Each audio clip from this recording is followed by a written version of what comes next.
ismét egy hát aprócska projekttel, mostanában azért volt. Úgy döntöttem, hogy olyan jó ment Csabinak a majdnem 3000 darabos System tengeralattjáró, hogy akkor legyen a következő közös projektunk, ez a 3200 darabos Guli márkájú P1-es csoda. Ez szépség. Az első dobozos Guli termékem. Tehát ezt is egyébként, ezt a terméket egy magyar shoptól kaptam bemutatásra. Ugyanis nemrég nyitotta meg kapuit a Build Go webshop Magyarországon, és ők is igyekeznek felzárkózni a kompatibilis tematikában.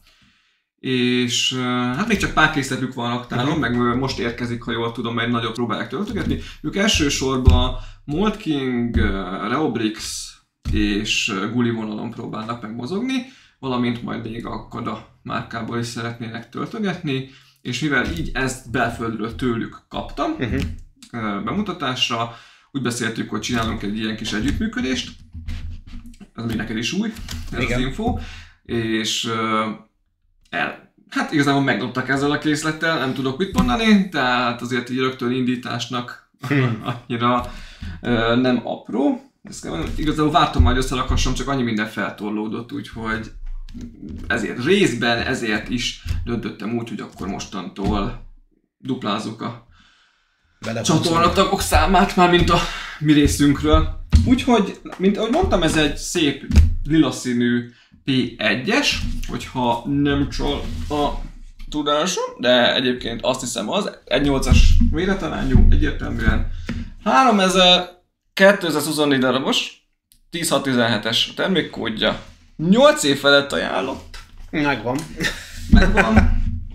Bár nem tudom, 8 évesnek azért nem. Még ezt nem feltétlenül adnám oda. Szerintem itt ez a 12-14 ez az alsó határ. Nagyon szép a doboza, minőségi. Hát itt ott van rajta egy-két sérülés, de hát ugye tudjuk jól, hogy a napfutárak azok érdekesen tudnak bánni. De alapvető design az a másik oldalán, láttátok az elejét, a másik oldalán oldalnézetből látjuk a versenyautót. Még a tetején van az orra. És az alján pedig semmi. Nem, azért van súlya. Még van egy-két felület. Race Ford, Chase the Pulse, Embrace, The Velocity, látom, mindenfajta. Nem licenszelt. Nem, ugyan, de... nem licenszelt, ezt mert sehol sem látom rajta a McLaren-t, se a P1-et. Semmi. Nem baj, attól ugyanolyan. És akkor ennek a doboza, az kérlek szépen, csak nézzük, amire tűzik benne. Így. Leúszható. Ezt meg is kérlek, hogy oda oldalra valahova rakjuk már le. Pont, mint a SP3-as. Igen. Igen, van egy felülnézeti képünk. De jól néz ki. Igen. A hátulján minden megfordítom, meg úgyis lesz fotózva. Itt van a hátulja. Ugye statikus készlet. Szintén van motorizált verzió is, de én a statikust kaptam meg. Mutatja az ajtóknak a felnyitását. Hát egy ilyen modelltől, amit elvárunk, hogy legyen összeköttetésben a kormányzás a kerekekkel. Motorhoz is be van kötve. Igen, mozognak a rugattyúk. Mutatja ugye a hengéscsillapítókat. Illetve, jól látom, állítható a szárnymagassága is. Igen. Ami alapvetően a motorizáltnál elektromosan, de itt valószínűleg kézzel. És még itt van egy 1-1 arány a kerékhez. Alapból 59 centi hosszú, 15 centi magas és 28 centi széles, szóval... Hát, standard, ez 60 centi körüli standard. És egyébként van benne 2 darab doboz. Szerintem ezt most úgy fogjuk csinálni, hogy fejjel lefele fordítjuk. Ezt is nem megkérlek. Oké. Helyezd le. És akkor van egy A meg egy B. A, B. Dobozunk. A és B. Doboz. Hát először megnézzük, hogy mi van az A dobozban. Ide borítom elég.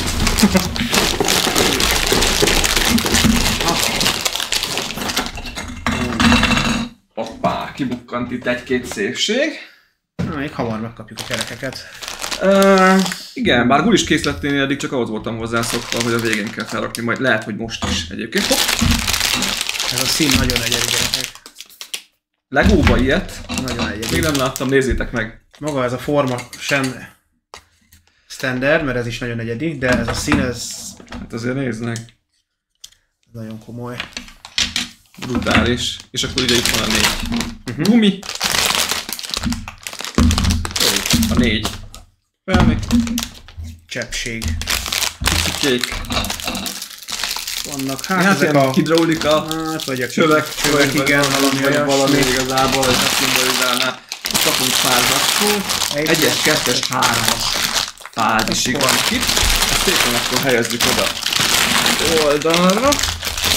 Meg ezeket is, mert azért csak nézzünk már bele a másikba. Vagy először oda. Hát figyelj, egy icipicit gyűrött. Azért az útmutató. Igen. Ez a teljes útmutató, tehát a másikban nem lesz. Az elején látjuk a készmodellt, ez hasonlít az elejéhez a doboznak. És nekem már nem fog újdonságot jelenteni, de a Guli az rögtön bele csap a lecsóba. Ilyen készleteknél talán egy icipicit dobna az útmutató, hogyha lenne még az autóról. Aha, hát igen. Az EK-nek, az Aston Martinjának az elején azért voltak képek, tehát az dob rajta. Úgyhogy, egész nagy léptékű. Igen, azt nézem, hogy az első zacskóból elég előre haladunk. Elég masszívan, és akkor igen, rögtön belevágunk. 146. oldalon van a vége. És matricák. Hát. Tehát matricás lesz. Valahol akkor van benne matricaív. És egyébként 648. lépés az utolsó lépés, és itt a kerekekkel fog majd zárulni. Itt van egy... Ott is van. Itt van a matricaívünk. Gulis autónál még nem találkoztam ennyi matricával. Elég jó. Inkább márkajelzések vannak. Vagyis maga a Guli márka. Van itt feltüntetve meg a Raceforge felirat. Top Speed Series, tehát minden, ahogy kerüljük el a licensz problémákat. Miért akarok megnézni, hogy valószínűleg, hogyha az acskókat előszedjük, akkor úgy is látjuk, hogy hány fázisra van az évi, de nem sok, 8. Tehát mondjuk a G-Star-os Pagani, az 15 volt. Tehát azért az kicsit szélebb volt bontva. De majd megnézzük, majd megbeszéljük, hogy rakjuk össze. És hát akkor valószínűsítem, hogy a másik dobozba azért megnézzük, már csak zacsik lesznek. Valószínű. Mert igazából, vagy esetleg még egy-egy ilyen önálló jó alkatrész, karosszéria elem. Ezek még mindig nagyon jó színe van. Nagyon jó. Brutálisan jó ez a lila szín. Hallod? Ez már a szavazáskor is. Igen, mert ezt ugye én megszavaztattam. Igen. Hogy ezt vagy a Königsegget küldjék. Ebben már még több lila karosszéria elem lesz. A más nem zacsiba is, mert de eljutunk vele végre. Itt nem látok külön csomagolva. Tessék, itt abban vannak. Gyönyörű. Igen. És amúgy azt nézem, hogy tök homogén így első rápillantásra az összes alkatrésznek a színe, tehát nincsenek benne. De ezek valószínűleg így vannak fújva. Hát én nem tudom, hogy vagy fújva van. lenne? Így alapból? Nem tudom, hogy fújva van, vagy gyárt. De szerintem így van, mert a közepe, maga a pineknek a megvezető része is, az is olyan színű, és nem látszik. Akkor lehet, hogy ez így van, akkor gyárlag. Igen. Ez a szín. Mindenesetre tök jó. Tehát akkor van 8 zacsink, 8 fázisunk, plusz az egyebek. Neked ez lesz az első Guli. Igen, terméket. Előjáróban annyit, amennyit én így már kitapasztaltam belőlük, hogy egy picit szorosabbak a pinek, mint mondjuk egy Legónál, vagy majd látod, hogy neked is van összevetési alapod, már azért raktál össze techniket, workinget is.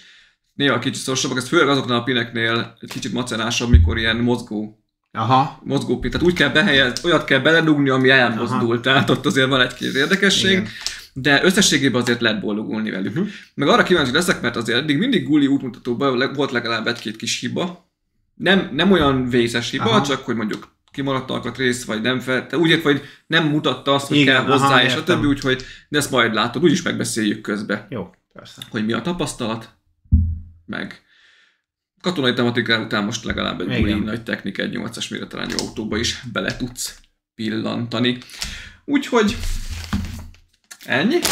Én köszönöm szépen még egyszer a készletet a BuildGo-nak. Meglátjuk, hogy az együttműködés majd mennyire lesz szoros, nem, mert ugye hát nekem is azért már van partnerem bőven. De hogyha egy picit tudjuk feléjük is irányítani a figyelmet, és néha ők is egy-egy készletre küldenek, azt szerintem akár egy gyümölcsöző kapcsolat is lehet mindkettők részéről, nem kell ahhoz folyamatosan érkeznie. Tehát néha egy-egy, én már ennek is nagyon tudok örülni, azért ez se semmi készlet. Úgyhogy átadom neked a stafétát az összerakásba. Köszönöm szépen. És attól függetlenül, ahogy szoktuk, jönnek a fázisok, azokat felosztjuk, és akkor utána a végén pedig beszélünk a kész modellről. Úgyhogy nem menjetek sehová. Meghozta Csabi a 1-es, 2-es és végül a 3-as fázist is, mert belelendült, és egyébként egy külön megépítendő rész volt, úgyhogy így nem kellett összepattintani, az majd ezután történik meg. Ezt egy icipicit így odébb is tolom, ugyanis ez a szörnyeteg, mert egyébként úgy néz ki az 1-es, 2-es fázis. Hátsó felfüggesztés, motor, és már a hátsó szárnyrésznek az alátámasztása, nem tudom, ez itt kipufogó, vagy a kipufogó, igen, nagyon jó kipufogó lenne, úgyhogy ha jól látom V8-as motor, igen. De rajta is van a V8 felirat. Jól néz ki, tehát az eddigi autókhoz képest mindig szeretem, hogy van benne azért változatosság, tehát igen, nem ugyanúgy néz ki, mint azok. Igen, ezek a csövek nagyon okos, nagyon látványos megoldások benne, illetve a felfüggesztés is elég egyedi. Hát raktam egy pár technikészletet már, de itt elég egyedi módon volt megoldva. Néha jó lett volna még 3 másik kéz. Igen, ezt sokszor én is megállapítottam már. De meg lehetett oldani, csak trükkösnek kellett lennie. Nem tudom, esetleg halulról megmutatod, átadom neked a stafétát, csak hogy látszó. Csak hogy mahánás nem a masszivitásra látszódik, hogy... Elég masszív amúgy. Hogy egybe van. Tehát abszolút stabil, meg elég sok, azt megbeszéltük pont Zolival előtte, hogy túl is van biztosítva ez a készlet, tehát van benne pin bőven. Itt oldalt amúgy itt lennének a motorok, ugye a motor a dinamikus verzióba. Ja, igen. Ez a statikus verziója, igen. Hát itt alapból nem is kéne, hogy itt legyen ez. Tehát, hogy ha a dinamikus lenne, akkor ide csak a motort kell felpattintani 2 oldalra. Ja, és ahelyett van. Igen, ahelyett kellett ezt megépíteni, igen. Itt hát gondolom azért masszivitást adjon, meg az oldalelemek így fognak majd ide felülni rá. Igen. Láttam, hogy már némi matrica. Igen, került rá a féktárcsára, a fékbetétre került fel, a V8-as került fel ide, felirat. Ezek a normál, nem átlátszó matricák. Igen, de jó minőségű matricák. Hátulját esetleg, hogy teljesen jó minőségű. Rögtön az szúr szemet, amikor oda lősz. Az nagyon jó, itt azért még lesznek trükkös. Azt akartam mondani, hogy ezek így elég furán néznek még ki, ezek a szerte szétálló. Hát oda ugye jönnek, gondolom a kaszni elemek, azoktól egy kicsit tartok előre, mert vannak itt érdekes szögek, de megoldjuk. Amit akartam még. A motor is egyébként. Igen, azt akartam mondani a motort, hogy hát már most be van építve, így a fogaskerekek nem férek hozzá, viszont az eddigi egyik legjobb, legsimábban futó technikkészlet, amit láttam. Tehát nagyon szépen forognak a fogaskerekek, meg mozognak a hengerek, és a diffi is nagyon jól működik. Ja, benne, hogyha nagyon szépen jár, nincs benne semmi kattogás, nagyon profi. Hát majd, hogyha lesz rajta kerék, akkor fogjuk tudni. Akkor majd kiderül. Igen. Jobban bemutatni, hogy váltót azt nem látok, azt még nem nincsen. Szerintem nem is lesz Nem benne. Is lesz, mert akkor valószínűleg valahogy igen. Hát figyelj, azt mondom, hogy az egy jobb. Persze, meg az sokszor egyébként igen, de amúgy az már tényleg csak ilyen. És látom, túl sokat nem ad hozzá. Szeretnek elmozdulnia. Igen, hát az elmozdul. Fékbetét részek. De alapból az amúgy mindegyiken elmozdul. Igen. Itt mondtál egy-két megjegyzést még hozzá, hogy azért egy-két helyen szívtad a fogad. Hát igen, a kettőt összepárosítani, hogy első körön meg kell építeni magát a motort és a motor körüli részt, illetve a második részben pedig a hátsó futómű és a kipufogó rész, meg ugye ez a hátsó szárnyrész. Na hát azt ott összepárosítani, az ott elég mutatvány volt. A sok pin miatt is, meg hogy néha lehetetlen helyeken pattannak össze. Tehát, hát olyan helyeken, ahol nem is férsz hozzá újjal. Igen, és néha kell azért, hogy igazgass rajta. Főleg, hogyha mondjuk mozgópin van, itt az nem tudom, hogy itt volt-e olyan. Szerintem a 8.-10. próbálkozásra pattant össze úgy. Nagyon néz ki, jó a csövekkel. Nagyon jó. Ugye itt vannak ezek a flexibilisebb elemek. Igen. Ezek is simán belementek? Hát az nem. Azon nekem néha kellett vajlosni a végét, hogy beleférjen. Azon kellett egy kicsit farigcsálni, igen, mert sajnos az... Hát az nem ehhez lett tervezve, vagy nem ilyen. Nem megy bele. Konkrétan ugye nem tudod beletolni. A foglalatokba úgymond. Ezeket mondom, ezeket a feketéket.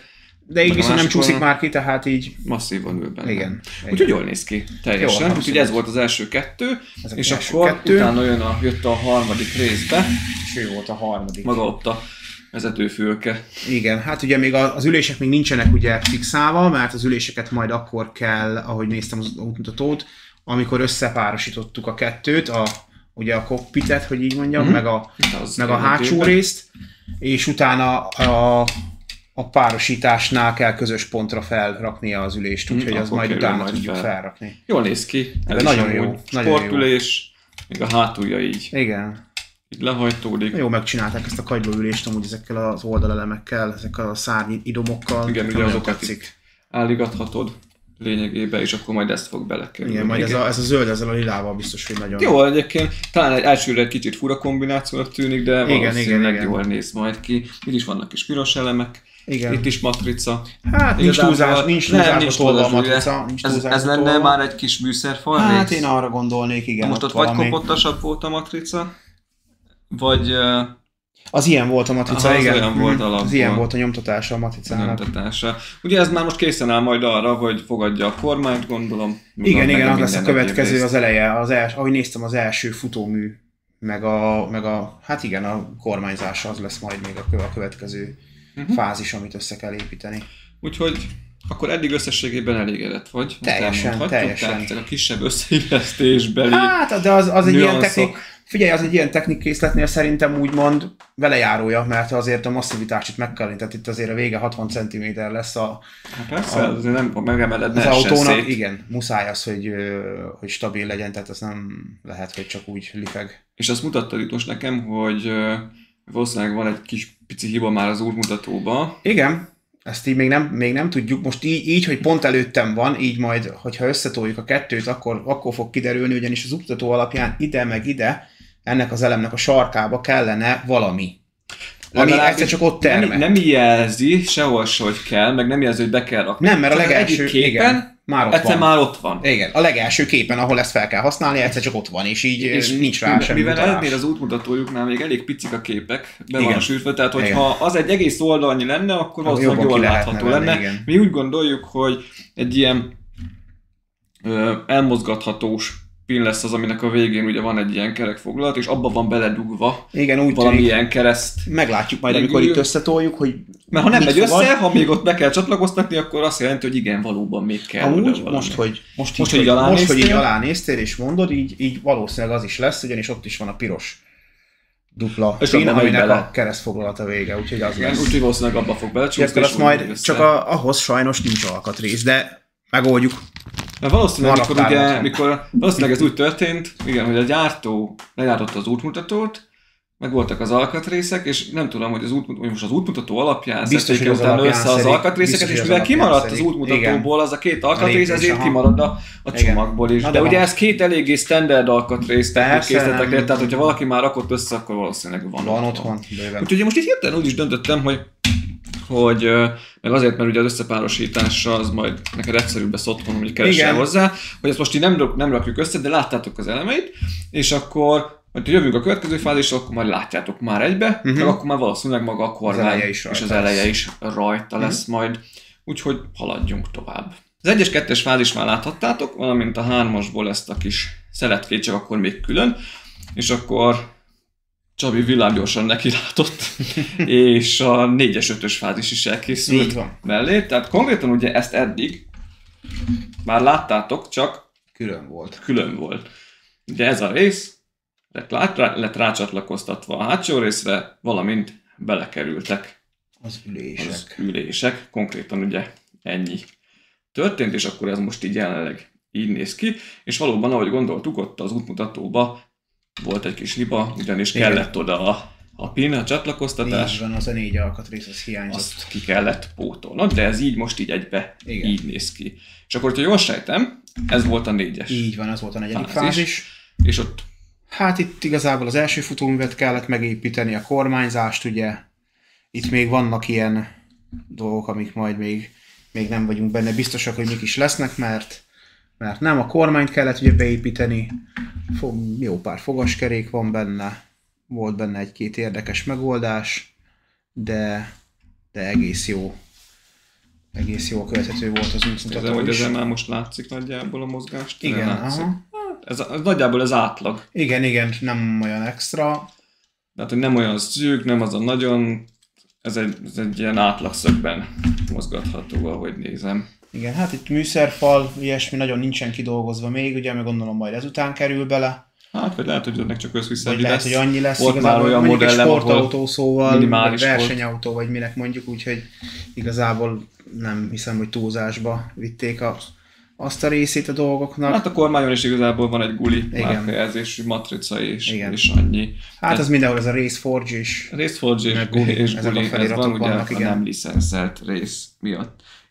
Itt a váltó? Hát szerintem az lehet. Nem csak itt látom ez mint a 6-os sebesség lenne, itt ez a klíma. Igen, attól mint hogyha ott tehát itt még vannak gombok, igen, lent itt, ahol a váltót is megszokhattuk, meg a pohártartót esetleg. Akkor ez volt a 4-es? Ez volt a 4-es fázis, ez pedig az 5-ös fázis volt. Ugye ezzel kellett kezdeni, ez a 2 oldalelem lesz, azt hiszem, hogy azt talán oda fog épülni. Először ugye a cockpitnak az oldalára, majd ugye jön az orr rész, ahol úgyis ugye, hát ott vannak elég jó kis érdekes megoldások.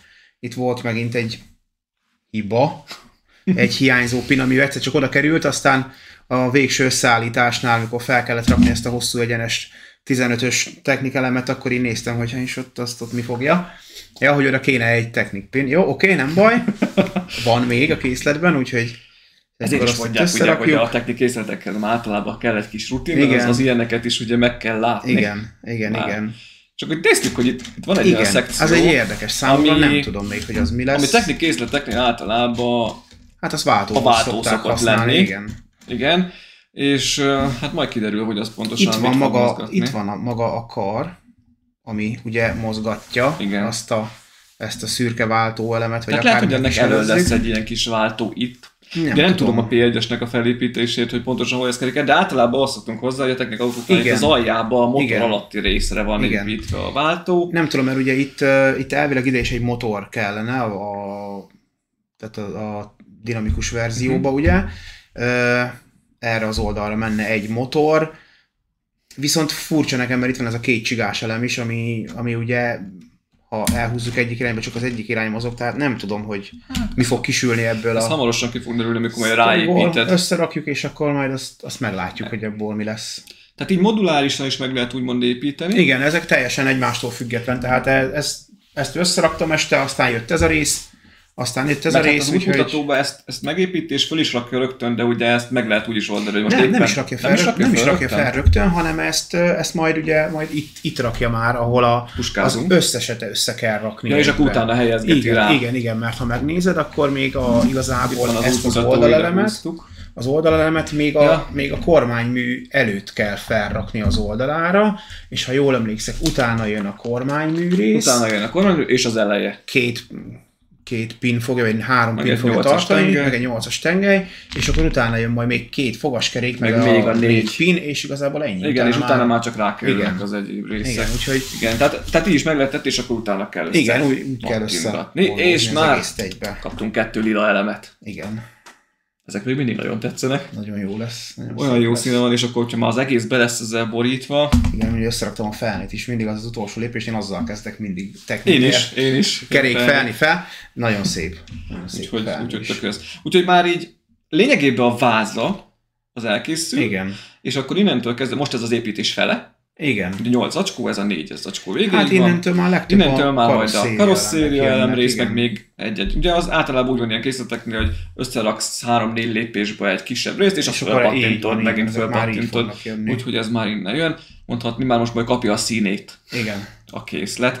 Úgyhogy akkor jön a következő fázis. Végül már a kész modellt láthatjátok előttünk, ugyanis kiderült, hogy az utolsó 3 fázis az lényegében 3 különböző karosszéria részt ölel fel, úgyhogy nincs olyan, ami zavaróan takarná ugye a másik részt, nem egymásra épült, ugye az egyik volt a hátulja, a másik az eleje, a harmadik meg ugye az ajtó, meg a közepe meg a kerekek, úgyhogy megkapó a színe. Megkapó a színe, az biztos. És ezzel az egyik legnagyobb pozitívumát a készletnek, el is mondhatjuk, szerintünk a színe. Igen, ez a szín, ez felettet mindent. Igen, mert azért mert vannak vele bőven problémák. Korábban az útmutató alapján nekem az volt a következtetésem, hogy ez egy régebbi gulis modell lehet. Ha valaki esetleg tudja, akkor majd írja már, légy szíves. Ugyanis az többi guli modellnél, amit építettem, ott az útmutató nem volt ennyire sűrű, nem volt ennyi lépés egy oldalon, nem ilyen picibe volt, úgyhogy innen is gondolnám én, volt ugye több hiba is az útmutatóban, igen. hogy ez egy régebbi modell lehet, és ebből eredően azért vannak benne bizonyos tervezési, szerkezeti problémák, hogy így mondjam, ugyanis lehetne stabilabb pár helyen, meg egy-két helyen lehetne átgondoltabb is. Nagyon jól néz ki, tehát ez a lila szín, ez tök jó ad hozzá, csak te mondtad, hogy talán túl futurisztikusra akarták egy-két helyen venni én azt érzem, hogy formát, és a kevesebb több lett volna. Én azt érzem, hogy néhol olyan megoldások vannak, amik a stabilitás rovására mennek. Egészen az utolsó 3 fázisig azt mondtad, hogy jó addig volt az teljesen építés. Jó volt. Maga a váz amúgy, az tök jó ki van gondolva, tehát majd a fotókon is fogjátok látni, azért a motortér is tök jól meg van csinálva belülről. Talán a kormányzásnál egy pici, ami nem annyira a legjobb, de addig, amíg össze kellett építeni, tök okos megoldások voltak benne. A panelezés, tehát már az idomokat... Amikor a karosszériát felrakod magát. Ott azért vannak olyanok, amik, Szerintem induljunk el az eleje felől, jó. És akkor így haladunk így hátra, és akkor kitérünk a különféle szempontokra.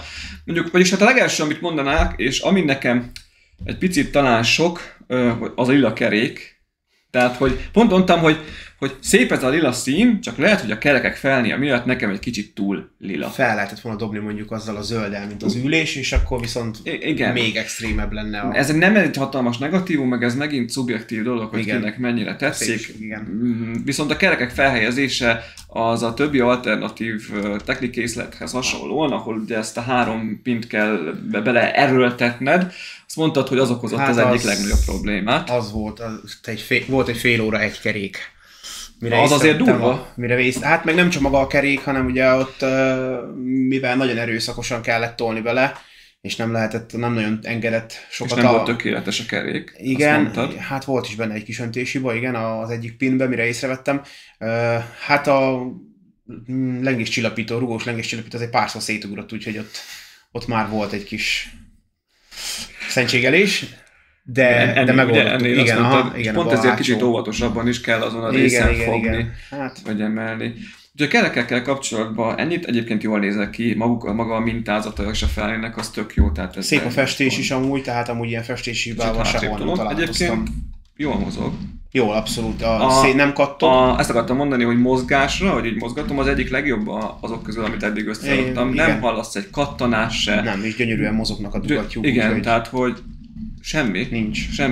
Tehát ez nagy pozitívum. Ugye eleje? Hát az elején amúgy tök jól meg vannak csinálva a spoilerek is szerintem. Mert ugye a hátaljánál elejénél érdemes fogni. Igen. Szerintem itt tök jól meg vannak csinálva ezek a spoiler elemek amúgy, és ezek a karbonmatricák, ezek egész jó minőségűek. Nem volt gond ezekkel a rugalmas lilákkal? Nem, pont eszembe is jutott, utálom ezeket az alkatrészeket.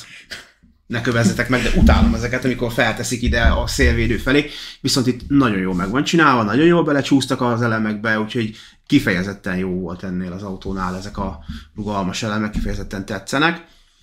Itt is azért már, amikor össze kellett rakni a paneleket, rá kellett rakni, az érződik, hogy van itt-ott egy pici olyan, hogy szerintem ezt megtervezték a stúdióba, amit használnak, és igen. Fizikailag már azért ott vannak azért ilyen kis minimális feszülések az alkatrészek, sarkai, élei összeérnek, tehát nem olyan, és ott feszül azért, igen. Hát, igen. Ugye a motorháztető az nyitható. Vagyis hát egy csomagtér. Vagyis hát, igen, csomagtér tetőben, de az lenne, csak azok nem szoktak úgy igazából kidolgozva lenni. És ugye van itt egy ilyen kitámasztó, amivel itt meg tudjuk támasztani a motor. Ez mondjuk pozitívum. Igen, ez egész, megmarad. Egész király. Hát ugye ide jönnének a motorok, mert mint kiderült, ez a váltóelem, amit nem tudtunk Zolival mire vélni. Igen, amit mondtuk. Ez a váltóelem és ez a fogaskerék csoportot, az azt fogja nekünk eredményezni, hogy azért van ott, mert itt felül van egy kapcsoló, vagyis hát egy ilyen kis elem, amivel lehet azt a szürke váltóelemet jobbra-balra, vagy üresbe rakni, Igen. és akkor ez azt jelenti, hogy vagy fogaskereket hajtva, ami amúgy az elektromos verziónál biztos vagyok benne, hogy motor hajtaná. És jól forgatva, jó sokáig. Igen, jó sokáig forgatva. Meg az egy icipicit áttétel. talán segít. Hát az elején megindítani kell, ugye? És akkor megindul az ajtó felfele. Reméljük. Ha jó irányba tekerem, várjál, nem jó irányba tekerem, persze, hogy nem indul felfele. Nem fog. Igen, azért. Na, most már mozog. És most már igen. Tehát ez az elektronikus, tehát az RC verzióban, Ez biztos, a hogy motor bele meghajtással, motorizált. körülbelül ez így felnyílna. Igen. De így viszont láthatjátok, hogy emelkedik Igen, az... bőven kell kézzel azért rásegíteni. Eleinte, amikor még ezt nem raktam össze, nem volt teljesen összepárosítva, nem jöttem rá, hogy mizu, addig megpróbáltam felnyitni az ajtókat, és visszacsuklott, mondom ne, Addig így ez így kellemetlen lesz. Viszont utána, amikor összeállt az Csak egész... körülbelül eddig nyílik fel? Hát azt hiszem, hogy nagyjából ennyi a max, igen. Igen. Ja, bocsánat, szabadba vágtam, tehát Semmi utána gond. jöttél rá, hogy... A legutolsó kép a útmutatóban, az összerakásiban, hogy ugye a funkciókat bemutatja 4 oldalon keresztül, és ott realizálódott, hogy aha, akkor ez lesz. És akkor amúgy ez egy tök zsír funkció, nekem nagyon tetszik. Még akár így manuálisan, kézzel hajtva is, bár nyilván, hogyha ugye a motorizált verzió lenne, akkor sokkal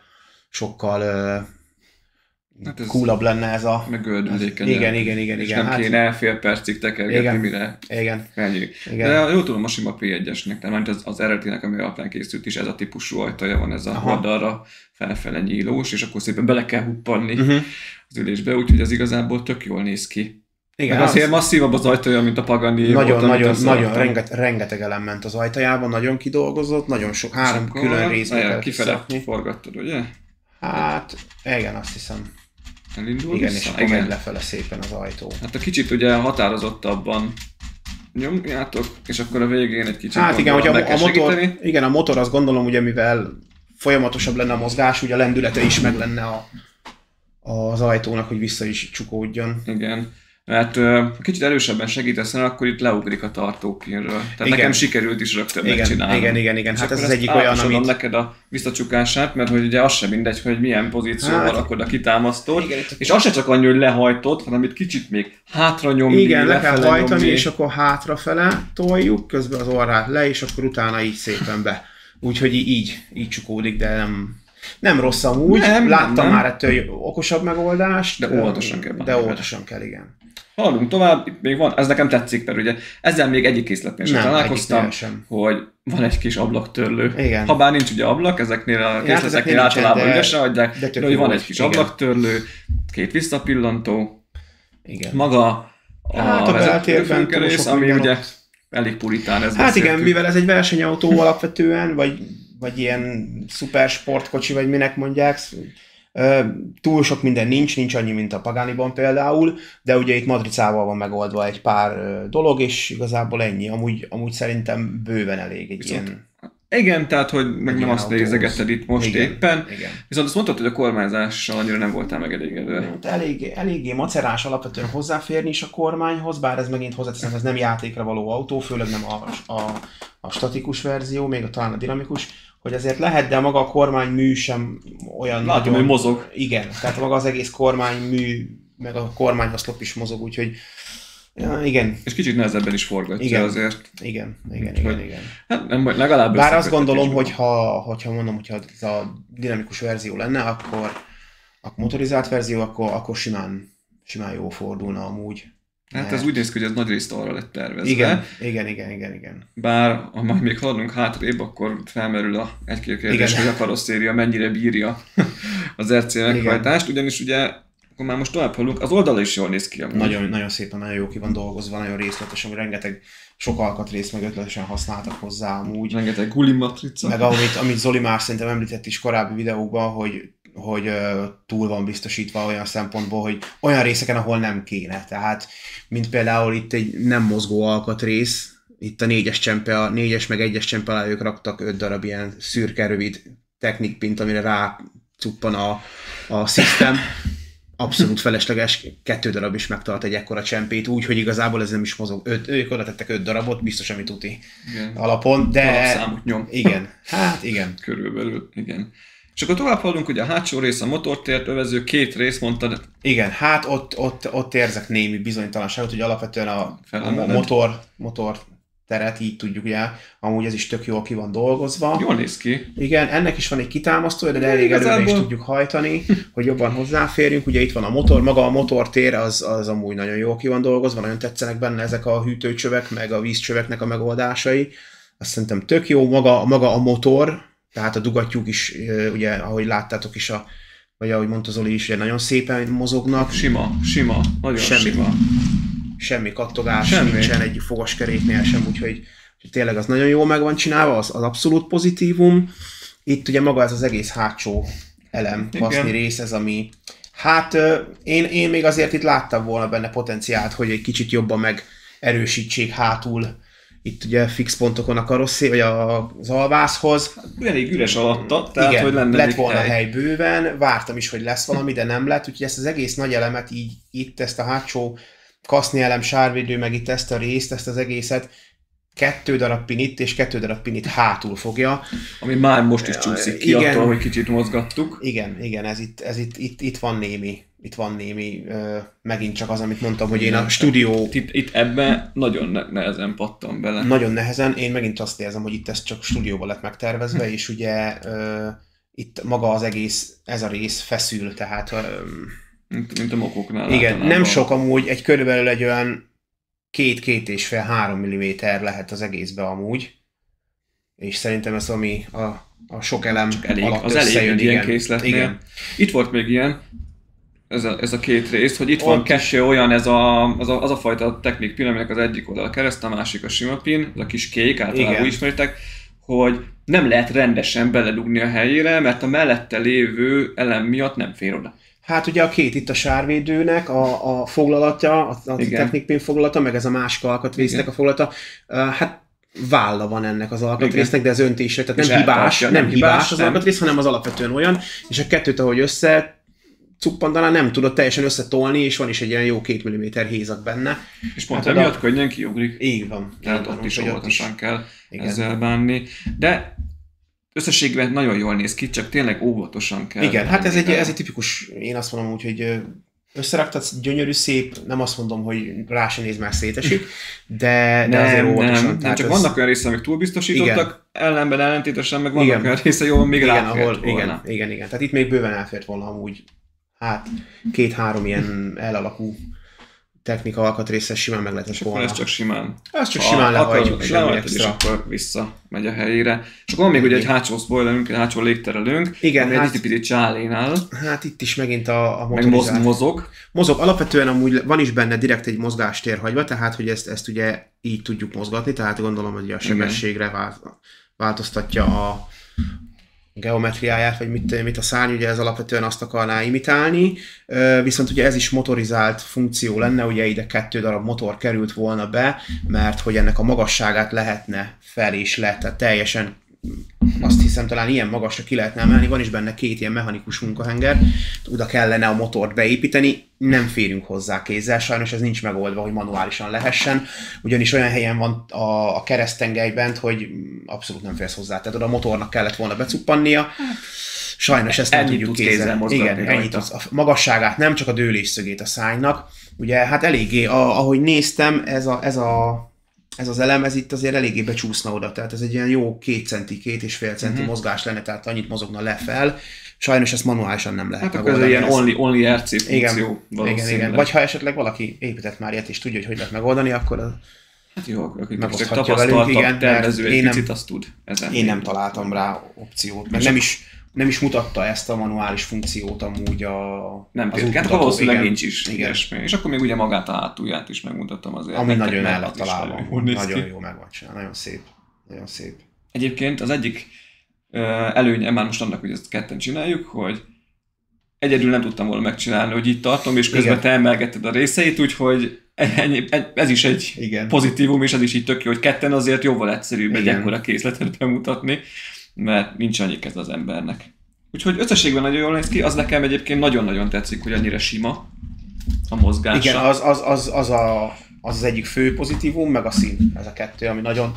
Alapvetően mondom, a váz megépítés, meg ilyenek ezek... Igen. A váz megépítés, meg így az alváz, ilyesmi, az teljesen jó. Igen, a panelezés az, ami... De ezt, amikor ugye a rész folyamatokról beszéltünk, ott általában mindig pozitívan is Persze, róla, és mikor az utolsó 3-at csináltad, akkor jöttek az üzenetek, hogy fú, hát ez már most kicsit szívás. Igen. Pedig nem gondoltam, hogy ez lesz, de ugye hát igen. Ugye itt azért nagyon sok felállnak itt is az alkatrészek, tehát itt vannak benne itt az ajtónál is olyan törések vannak a két elem között, ami ez hogy fog összejönni, és ők oda betoltak egy alkatrészt, egy 5-ös technik elemet, úgy tudom, ezzel kell összefogatni. Hát igen, ott azért egy kicsit úgymond természetellenesen kellett összepattintani erővel, hogy oda menjen, ami amúgy végső soron tök jól néz ki, csak ugye... Persze, mert ők direkt azért csinálták így, hogy meglegyen az a törés benne. Igen. Hát persze azért ez nem egy kocka. Csak esetleg a szerkezeti instabilitásra egy picit úgy rásegített. Úgyhogy ne értsetek félre minket, mert ezt a készletet is, hogyha jól tudom, akkor alapesetben statikus verzióban olyan 40-50 ezer között felső határon meg lehet venni, a dinamikust meg olyan 60-70 között. Tehát ahhoz képest az egy brutálisan korrekt ár érte, hogy mint tudjuk, egy legós technik készlet ma már 180 ér indul, és a sercé. Igen. Nem? Nem. Tehát, hogy ahhoz képest jó, itt is elmondom azt, hogy a Guli egy jó márka, megbízható márka, és ez valószínűleg egy régebbi készletük, ők is sokat fejlődtek már azóta, de ugye az ár miatt, tehát maga az elemminőség az tök jó. Az egyetlen egy pont, ezt akartam, bocsánat, és ezt akartam hozzáfűzni, hogy ezen az egy keréken kívül, ami belül volt egy pin öntési hibás, amúgy maga az elemminőség az teljesen kiváló, tehát egy normál átlag technik. Nincsenek benne karcos elemek, a színezett elemek gyönyörűek, nincsen árnyalatkülönbség, én nem láttam. Karcot is szinte nem nagyon látni. Nincs. Mennyire nem találtam, semennyire, abszolút semennyire nem fogott. A system elemek, meg a technik elemek között sincs árnyalatkülönbség. Abszolút. Nincs. Tehát maga az elem minőség az teljesen kiváló. Itt még ilyen tervezésbeli az, ami meg a tapasztalattal, azon lehet javítani. Úgyhogy csak ajánlani tudom, a BuildGo-nak a honlapján, webshopjában, ebből már van raktárom, tehát ez majd nem csak érkezik, hanem ez már van, és akkor dobozos verzió megvetitek. 40 pár ezer, ha jól tudom. Amúgy annyiért viszont nagyon jó vétel. De nincs 50, úgyhogy annyiért Magyarországról megvásárolhatjátok, nem kell 2 hetet sem várni, dobozosan megkapjátok ennyiért 2-3 napon belül. Annyiért nagyon-nagyon jó vétel amúgy. De figyeljetek oda azért, legyetek figyelmesek az útmutatónál is, vagy hogy észre kell venni ezeket kimaradta egy-két elemnek a behelyezése, és akkor utána vakarod a fejed, hogy most éppen az alkatrész sincs hozzá. Ja, igen, és mivel kimaradt, azért nincs meg, tehát arra készülni kell, hogy lehet, hogy 1-2 saját készletből hozzá kell. Amúgy alkatrész hiány az a 2 alkatrész, vagy hát 4 darab, 2 különfajta alkatrész. Volt egy másik, ahol hiányzott a lépésleírás, de az alkatrész az meg volt hozzá. Az mondjuk ez egy pozitívum. Tehát összességében, de majd mondod, mert én most így rá fogok mondani, hogy én még erre nem én raktam össze, tehát azt az élményt, azt nem tudom nektek értékelni, csak magát a kinézetet, meg hogy itt beszélgetünk róla, én az alapján erre a készlet olyan 10/7 adnék, hogyha nagyon kellene értékelnem, mert egyáltalán nem rossz, egy jó szint, de bőven lenne még rajta azért mit korrigálni, ahhoz, hogy a feljebb másszon. Abszolút, amúgy ez én is, hogyha ha a 10-es skálán nézzük, akkor egy olyan 6,5-7. Tehát amúgy neked még ugye az építés hozzá. Igen. Maga az építési élmény az tök jó volt, amúgy nagyon jól lehetett vele haladni. Mondom, ez a... Itt-ott még azért lett volna mit rápakolni, vagy mármint, hogy megfixálni picit jobban, meg az, hogy igen, ezek a picit ilyen, hát nem is instabilitások, hanem ugye ezek a tervezésben. Hát igen, tehát hogyha megemeled, hajlik egy picit. Igen. Tehát, hogyha így ezt megemeled, akkor azért nem egybeemeled, hanem hajlik egy picit. Tehát mondjuk, ha ezt innen lejtenék, akkor szerintem ez itt azért lenne. Igen. Tehát, ha fogjátok, akkor így fogjátok. Igen, eleje hátulja. Itt az ajtók mögött, de ez így az eleje hátulja az majd teszteljük. Mert egy kis hype, hogy fogunk részt venni egy kis kirándulás keretében kiállításon, többnaposan, hamarosan, és ezt is el akarom vinni, úgyhogy majd néhány készletnek teszteljük a stabilitását a szállítás során. Igen, maximum kell majd egy picit még a kiállítás előtt azzal foglalkozni, hogy visszahelyezzünk egy-két részt, ami esetleg leugrik róla. De nem hiszem, hogy ha el van helyezve egy dobozba, stb. Esetleg körbe is van még picit bélelve, akkor szerintem nincs az a probléma. Nem, azért annyira nem is nagyon egy kis rázkódást szétesen, tehát.